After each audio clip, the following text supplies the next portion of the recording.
ML வசந்தகுமாரியோட ஆடல் காணிரோங்கிற பாடல்ல ஒரு வரி வரும்.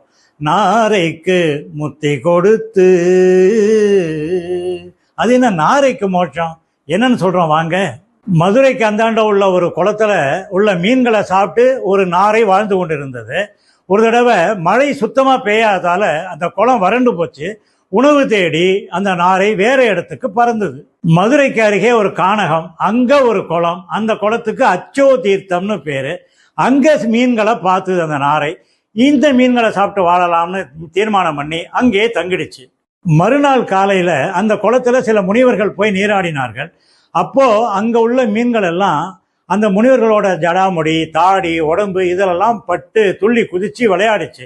இதை பார்த்த நாரை, ஆகா இந்த மீன்கள் இவ்வளவு மகிழ்ச்சியா இருக்குதே, அதோடு கூட முனிவர்களின் உடலில் பட்ட இந்த மீன்கள் புனிதத்தன்மை வாய்ந்த மீன்கள் அல்லவா, இதை நாம சாப்பிடலாமா? இன்னைக்கு சாப்பிட வேண்டாம், பட்டினி தான், நாளைக்கு வேற மீன் சாப்பிடலாம்னு நினைச்சிட்டு பேசாம இருந்துட்டு. மறுநாளும் இப்படிதான், மறுநாளும் அதே கதை தான். இப்படி 15 நாள் கொலப்பட்டினி. இன்னொன்னு, ஒவ்வொரு நாளும் அந்த முனிவர்களில் ஒருவர் சத்தியதரர்னு பேரு. அவரு மற்ற முனிவர்களெல்லாம் அமர்த்தி மதுரை புராணம், சோமசுந்தர கடவுளின் திருவிளையாடல்கள் இதையெல்லாம் சொல்லிக்கிட்டு இருந்தார். இதை அந்த முனிவர்களோடு சேர்ந்து இந்த நாரையும் கேட்டது. ஓஹோ, சோமசுந்தர கடவுள் இவ்வளவு பெரியவரா, அப்போ அவரை போய் கண்டிப்பாக தரிசனம் செய்ய வேண்டும் அப்படின்னு நினைச்சிட்டு இந்த நாரை பறந்து மீனாட்சி அம்மன் கோயிலுக்கு போச்சு. மீனாட்சி அம்மன் கோயிலின் பொற்றாமரை குளத்திலேருந்து பார்த்தா அங்க அந்த குளத்துல நிறைய மீன்கள் இருந்தது. உடனே பட்டினியா இருந்தது இல்லையா, அதனால நேராக கீழே இறங்கி அந்த மீன்களை சாப்பிடலாங்கிற நினைப்போட ஒரு கால் படியில இருக்கு, இன்னொரு கால் அப்படி தண்ணியில வச்சதில்லை, அவ்வளவுதான். பொறி தட்டின மாதிரி ஒரு நினைப்பு வந்தது.